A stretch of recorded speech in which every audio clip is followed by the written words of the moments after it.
Hello, welcome back all of you. I'm Hitesh Bhatt and today 11th March આજે તમારી કેમેસ્ટ્રીની exam બોર્ડની complete થઈ ચૂકી છે. બોર્ડની એક્ઝામનું પેપર જોયા પછી એમ લાગી રહ્યું છે કે આ પેપરમાં જો આપણે ટેક્સ્ટ બુક NCERT ને ફોલો કરી અને એક રાઈટ વેમાં રાઈટ ગાઈડન્સની હેઠળ જો કામ કરેલું હશે તો ખરેખર આપણું આજનું આ કેમેસ્ટ્રીનું પેપર બહુ જ સરસ ગયું હશે. મિત્રો, કેમેસ્ટ્રીના પેપર 11 માર્ચે આજે જે લેવાનું એનું સોલ્યુશન લઈને હું આપની સમક્ષ આજે અહીંયા ઊભો છું. પેપર કોડ નંબર 10 જેનું સોલ્યુશન આવનારા આ વિડીયોની અંદર આપની સમક્ષ મૂકવા જઈ રહ્યો છું. વિદ્યાર્થી મિત્રો, આ સોલ્યુશન મળ્યા પછી આપ પેપરને ફક્ત તેનું સોલ્યુશન, MCQ નું સોલ્યુશન અને થિયરી કે જે મેં તમને આપેલી હતી એ જ થિયરી પૂછાયેલી છે તો તે થિયરીને MCQ ને સોલ્વ કરી અને આપના કોન્સેપ્ટ વધારે સ્ટ્રોંગ કરી શકો છો. કેમ કે આ એક બોર્ડની પરીક્ષા એ છેલ્લી પરીક્ષા નથી. હજી આપણી સમક્ષ ગુજકેટ તથા JEE, મેઇન્સ, નીટ જેવી ઘણી જ બધી કોમ્પિટિટિવ એક્ઝામનો જથ્થો આપણી પાસે હજી પેન્ડિંગ છે. તો આપ જરૂરથી આ લેક્ચરને આગળ કન્ટિન્યુ જોશો તથા તમારા મિત્રો સુધી આ લેક્ચરની લિંકને ફરજિયાત પહોંચાડશો અને તેમની સાથે તમારા બોર્ડના પેપરની જર્નીને મૂકશો. હજી આવનારી biology, mathematics, English, Sanskrit, computer જેવી પરીક્ષાઓ માટે આપને નરનારાયણ ઇન્સ્ટિટ્યૂટ અને હિતેશ ભટ્ટ વતી ખૂબ ખૂબ બેસ્ટ ઓફ લક. પરીક્ષાને આપણે ઉત્સવની જેમ ઉજવીએ, ખૂબ સારા અને સ્વસ્થ મગજની સાથે પરીક્ષા આપીએ. ખૂબ ખૂબ આભાર. આગળ સોલ્યુશન. તો વિદ્યાર્થી મિત્રો, પેપર કોડ નંબર 10 છે જેનું આપણે સોલ્યુશન અત્યારે અહીં જોઈ રહ્યા છીએ. પહેલા પ્રશ્નથી શરૂ કરીએ. આપના પેપરમાં જ્યાં પણ આ પ્રશ્ન આવેલો હોય તો આપ તે પ્રશ્નને ત્યાંથી કન્ટિન્યુ જોઈ શકો છો તો બધા જ લાઇનસર આપને પ્રશ્ન મળી જશે. ચલો, બોર્ડનું પેપર આપણા માટે નવું નથી. આપણે 10thમાં પણ બોર્ડ આપીને આવી ચૂકેલા છીએ. નીચેનામાંથી કયો એસિડ વિટામિન છે? તો એસ્કોર્બિક એસિડ વિટામિન છે. બેઝિક NCERT બેઝ ક્વેશ્ચન છે. ત્યારબાદ DNAના દ્વિસર્પીય બંધારણ કયા બેઝની જોડી વચ્ચે હાઇડ્રોજન બંધ રચાય છે? તો એડેનિન અને થાઇમિન.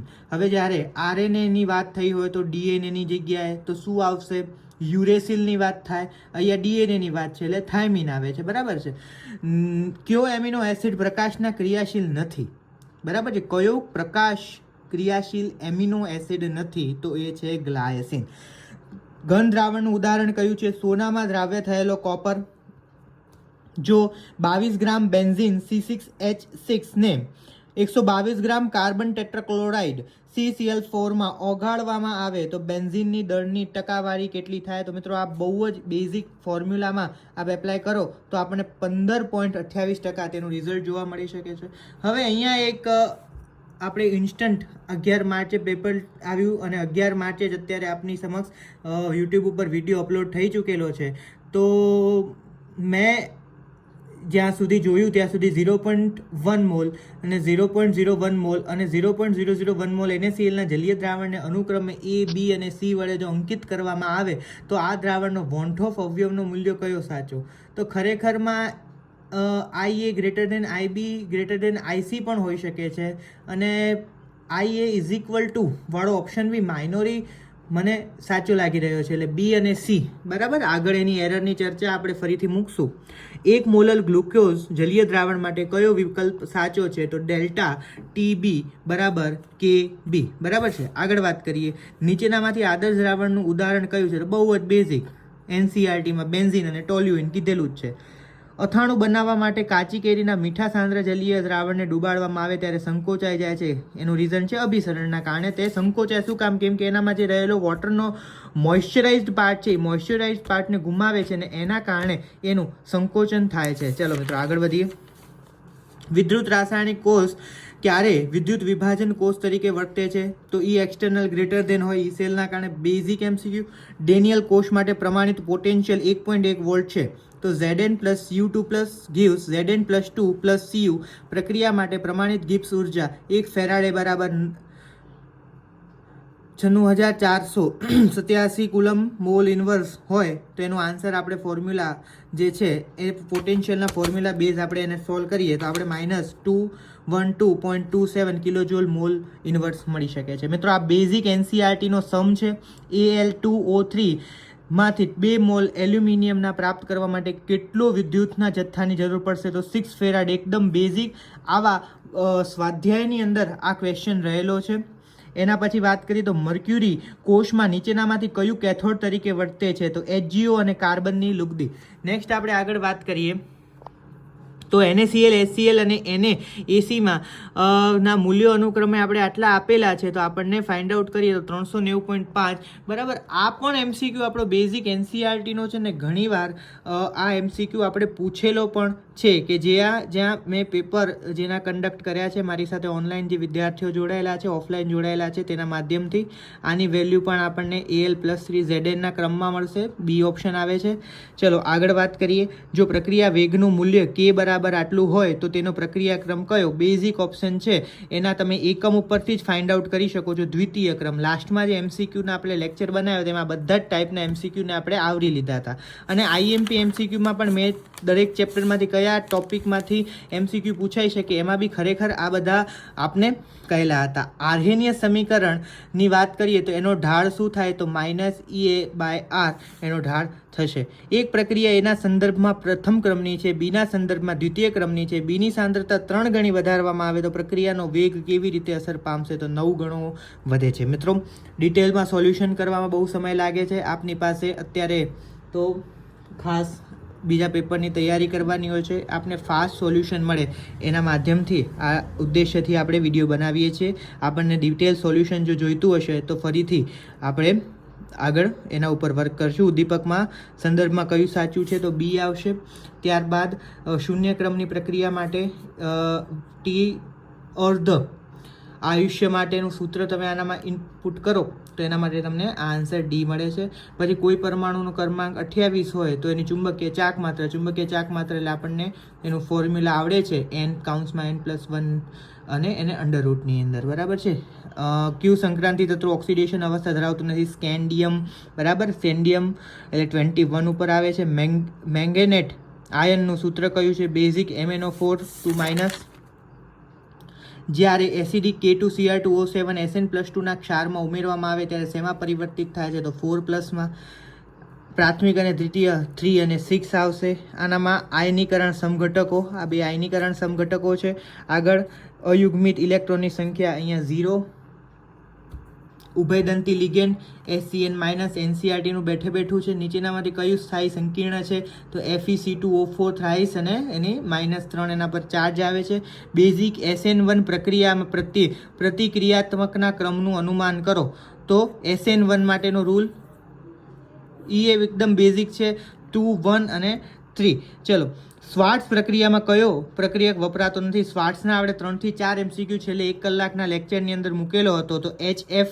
બાકીના સ્વાર્ટ્સ માટે બાકીના આપણે જોઈએ તો સ્વાર્ટ્સ પ્રક્રિયકમાં વપરાય છે બધા રિએજન્ટ, HF વપરાતો નથી. ચલો આગળ વાત કરી. નીચેનામાંથી પ્રક્રિયકમાં નિપજ મુખ્ય નિપજ Z કઈ છે? બરાબર છે. તો જ્યારે અહીંયા છે NO2 benzene ring C2 bond C3 Br2 ની સાથે પ્રક્રિયા કરે છે ઓર એલ્સ એને UV સનલાઇટ આવે છે. UV સનલાઇટ આવશે એટલે અહીંયા એક બ્રોમિન CH માંથી એક હાઇડ્રોજન રિમૂવ થાય છે અને એની સાથે Br જોઈન થાય છે અને બાકી બધું જ એઝ ઇટ ઇઝ રહે છે. તેવું આપણને ઓપ્શન ડી જોવા મળે છે. IUPACનું નામ તો IUPAC નામ 2,5-dimethyl 1,3 હેક્ઝેન અને 1,3 ડાયોલ. એકદમ બેઝિક છે. આને તો તમે IUPAC નેમ તો હવે મોઢે જ હોય ખરેખર. તો નિપજનું બંધારણ આપો તો નિપજનું બંધારણ આનામાં ડબલ બોન્ડ O છે તો NaBH4 સાથે રિએક્શન થાય તો ખરેખરમાં BH એક ઓક્સિજનનો એક બોન્ડ તોડીને એની સાથે જોડાઈ જાય છે. CH2 as it is, C double bond O as it is, બાકી બધું જ જેમ છે તેમને એમ રહે છે અને આ H એના અંદર બોન્ડ બ્રેક કરીને જોડાઈ જાય છે. તેવો આપણને ઓપ્શન એ મળે છે. લાસ્ટના MCQમાં પહોંચી ગયા છીએ. એસ્પિરિનમાં રહેલા સિગ્મા અને પાઈ બંધ અનુક્રમે કેટલા છે? તો 21 અને 5. બરાબર. રિમટ ડિમાન્ડ પ્રક્રિયામાં પ્રાપ્ત થતી અંતિમ નિપજ સેલિસેલ્ડિહાઇડ છે. નીચે પ્રક્રિયામાં એક્સ અને વાયને અનુમાન કરો તો CH3 થ્રાઇસ COC2H5 HI સાથે રિએક્ટ કરે છે એટલે CH3 પછી એની સાથે આયોડિન જોડાઈ જાય છે અને બાકી ઇથેનોલ વાય તરીકે નીકળી જાય છે. બેન્ઝિનમાં બેન્ઝાલ્ડિહાઇડ બનાવવા ઘાટરમાન કોચમાં કયો પ્રક્રિયક વપરાય છે તો કાર્બન મોનોક્સાઇડ HCl અને નિર્જળ AlCl3. નીચેનામાંથી કયું સંયોજન કેનિઝારો પ્રક્રિયા આપતું નથી CH3CHO, જેને ઓર્ગેનિકની આપણે યાદ રાખવા માટેની ટેકનિક આ માટે જે ટેકનિક્સ પ્રોવાઈડ કરી હતી કે કઈ રીતે ફોર્મ્યુલા શીટ બનાવી, એ લોકોને આવા બધા પ્રશ્નો તો એકદમ ઇન હેન્ડ સોલ્વ થઈ ગયા હશે. બરાબર, એવી આપને ટ્રીક્સ જાણવી હોય તો આપ કોમેન્ટ કરો. આપની સમક્ષ પણ એ ટ્રીકને આગળ નીટ અને ગુજકેટમાં હેલ્પ થાય, જેઈ મેન્સમાં હેલ્પ થાય, એના માટે હું જરૂરથી આપની સમક્ષ એ ટ્રીકને મૂકીશ. એસિડિક માધ્યમમાં સાયક્લોપેન્ટેનમાં પ્રક્રિયામાં હાઇડ્રોક્સિલ એમાઇન સાથે સાયક્લોપેન્ટેનોન ઓક્ઝાઇમ બનાવે છે. નીચેનામાંથી કયું આયોડોફોર્મ પ્રક્રિયા આપે છે એસિટોન, કેસિટોન, એસિટોન. નીચેનામાંથી કયા સંયોજનમાં Ka નું મૂલ્ય વધારે હશે? Ka નું મૂલ્ય કયા સંયોજનમાં વધારે હોય તો ઇન્ડક્ટિવ ઇફેક્ટ ઉપરથી -I directly પ્રપોઝનલ two Ka value. એના ઉપરથી આપ જુઓ તો 3 Cl જોડાયેલા છે, DNP ડિસ્ટન્સ નંબર અને પાવર. બરાબર, સોડિયમ એસિટેટને સોડા લાઇમ સાથે ગરમ કરવાથી કઈ નિપજ મળે છે તો મિથેન. બરાબર છે, બેઝિક છે. આ મેં તમને MCQ આઈ થિંક જે વ્રજના પેપર સેટ કરાવે એનામાં મેં કરાવેલો હતો. નીચેનામાંથી કયો સંયોજન કાર્બાઇલ એમાઇન કસોટી આપે છે? Methyl amine. દ્વિતીયક અને તૃતીયક એમાઇન સંયોજનને વિભેદિત કોણ કરે છે તો હિન્સનબર્ગ પ્રક્રિયા. હિન્સબર્ગ પ્રક્રિયા વિશે પણ આપણે જે પેપર સેટ લાસ્ટમાં સોલ્વ કર્યું, આ પેપર સેટમાંથી નહીં હોય તો 10 થી 15 પ્રશ્નો તમને પૂછાઈ ચૂકેલા છે, જે જાહેરમાં યુટ્યુબ ઉપર સોલ્વ કરાવ્યું હતું. બાકી આ બધા MCQ વારંવાર પૂછેલા છે. નીચેમાંથી કયો દ્રાવ્યતાનો સાચો ક્રમ તો દ્રાવ્યતાનો સાચો ક્રમ ઓપ્શન ડી છે. 47 એનિલિન એસિટાઇલેશન કરવાથી તેને નિપજનું IUPAC નામ એન ફિનાઇલ ઇથેનેમાઇડ.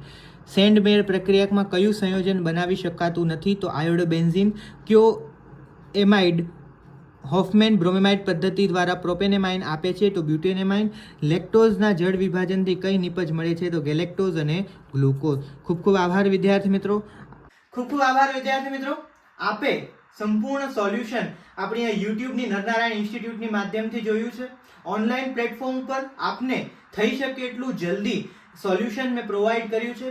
સોલ્યુશનમાં ખરેખર તો કોઈ ક્ષતિ નથી, તે છતાંય આપને કોઈ એરર લાગે તો આપ મને narnarayan_institute03 ઇન્સ્ટાગ્રામ તથા HKB હિતેશ ભટ્ટ 03 ઇન્સ્ટાગ્રામ ઉપર મને આપ ડાયરેક્ટ મેસેજ કરી શકો છો. સાથે આપને મારી ઈમેલ આઈડી પણ અહીંયા દેખાઈ રહી હશે.